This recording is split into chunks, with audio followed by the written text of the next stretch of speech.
प्रिय मित्रों नमस्कार, मैं astrologer Yogendra, founder and CEO astrologer Yogendra private limited आपका अपने यूट्यूब परिवार में हार्दिक स्वागत करता हूं। मित्रों, आज हम एक ऐसे विषय के बारे में चर्चा करेंगे जो आज से नहीं प्राचीन काल से ही मानव की जिज्ञासा का विषय रहा है, और वो विषय है लव मैरिज। अब हम आपको बताना चाहेंगे कि लव मैरिज किस कंडीशन में माना जाएगा। मित्रों, जब भी आप या आपके परिवार के जन कोई भी आपके लिए रिश्ता ढूंढते हैं, या आज के दौर में समय अभाव के कारण लोग ऑनलाइन वेबसाइट से अपने जीवन साथी को सर्च करते हैं, तो यह प्रेम विवाह की श्रेणी में नहीं माना जाता। जब भी अचानक से दो लोगों का मिलन होता है और एक दूसरे को देखकर वो बहुत ही आकर्षित हो जाते हैं और बाद में एक साथ एक फ्रेंड की तरह रहते हैं, और लंबे समय के बाद वो एक दूसरे की मर्जी के साथ आपस में शादी करना चाहते हैं, इस प्रकार की कंडीशन को ही हम लव मैरिज की कंडीशन देना चाहेंगे।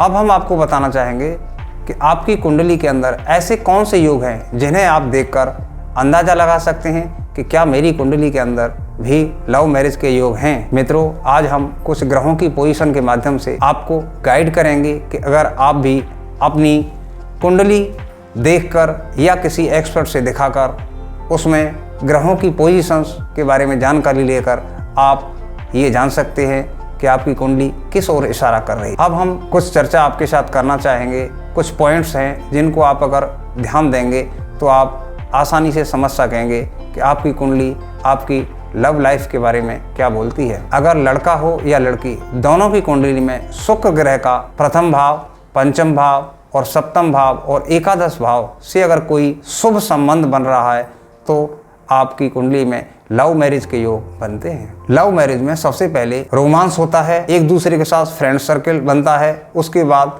लव होता है और बाद में जाकर शादी होती है। इस प्रकार से पंचम भाव, सप्तम भाव और एकादश भाव का जब भी संबंध बनता है तो लव मैरिज के योग बन जाते हैं। अगर आपकी कुंडली में प्रथम भाव, द्वितीय भाव, पंचम भाव और सप्तम भाव का संबंध बन रहा है तो इन भावों में कोई शुभ ग्रह भी देख रहा है, जैसे गुरु या बुध, तो आप अपने परिवार की मर्जी के साथ शादी करेंगे। अगर इन्हीं भावों का संबंध आपकी कुंडली के 12वें भाव और 8वें भाव से बन रहा है तो इस प्रकार के जातक कभी कभी घर वालों से छुपकर शादी कर लेते हैं। अगर आपकी कुंडली का चतुर्थ भाव पीड़ित है तो आपको लव लाइफ में समस्याएं बिल्कुल ही पैदा होंगी, या आपको प्रेम में धोखा मिलने की पूरी संभावना बनती है। अगर लव मैरिज के योग बनाने वाले भावों का संबंध मंगल, शनि और राहु या केतु से है तो बच्चे इस प्रकार के अंतरजातीय विवाह की ओर बढ़ जाते हैं। अगर आपकी कुंडली में शुक्र और चंद्र और पंचम भाव का शुभ संबंध बन रहा है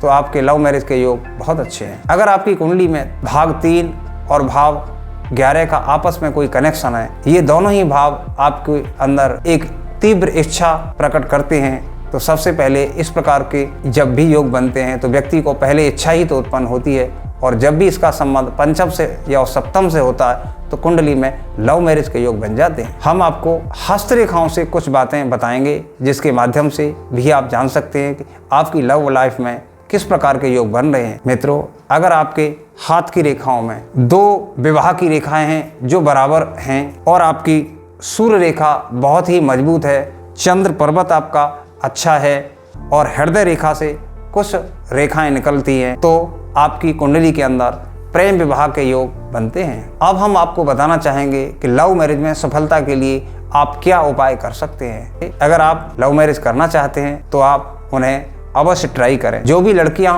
इस प्रकार की इच्छा रखती हैं वो भगवान शिव की अर्धांगिनी माँ गौरी की आराधना करें। जो भी लड़के इस प्रकार का रिलेशन चाहते हैं वो भगवान कृष्ण की अच्छे तरीके से मन लगाकर सेवा करें। मित्रों, भगवान तो किसी ने देखा नहीं है, लेकिन इस धरती पर हमारे माता पिता भगवान की जीती जागती मूर्ति हैं और वो हमेशा हमारा भला ही चाहते हैं। हम उनकी सलाह लेकर ही कोई अंतिम फैसला लें तो जीवन में कम से कम समस्याएं रहेंगी। नहीं तो आपने देखा होगा, अगर एक बार हम किसी गलत रास्ते पर चले जाते हैं तो आपने देखा होगा कि हमारे ही आसपास काफ़ी लोगों ने इसमें धोखा खाकर आत्महत्या तक करने का प्रयास किया है, जिसकी वजह से बहुत ही ये दुखदायी पोजीशन बन जाती है, जिससे पूरे परिवार तबाह हो सकते हैं। एक बार फिर हम आपसे रिक्वेस्ट करना चाहेंगे कि आप जल्दबाजी में कोई भी फैसला ना लें, आप अपने परिवार को साथ लेकर और किसी एक्सपर्ट एस्ट्रोलॉजर से सलाह करने के बाद ही कोई अंतिम फैसला लें, जिसकी वजह से आपका जीवन हमेशा खुशियों से भरा रहे और आपकी खुशी ही हमारी सबसे बड़ी पूंजी है।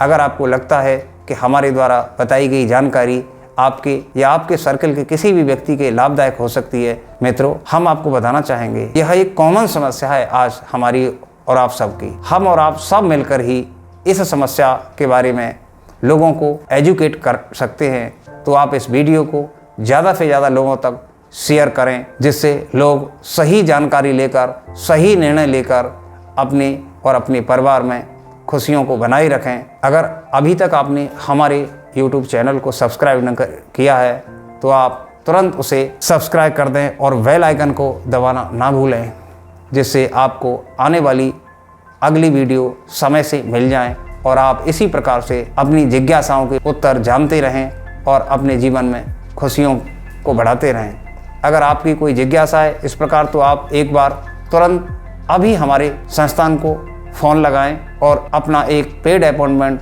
बुक कराने के लिए हमारे काउंसलर से बात करें। निश्चित ही आपके जीवन में खुशियां भरी रहेंगी। इसी के साथ हम आपसे विदा लेते हैं और अब हम अगले वीडियो में आपसे मुलाकात करेंगे। आप लोगों का एक बार पुनः दिल से मैं एस्ट्रोलॉजर योगेंद्र बार बार धन्यवाद करता हूँ। नमस्कार।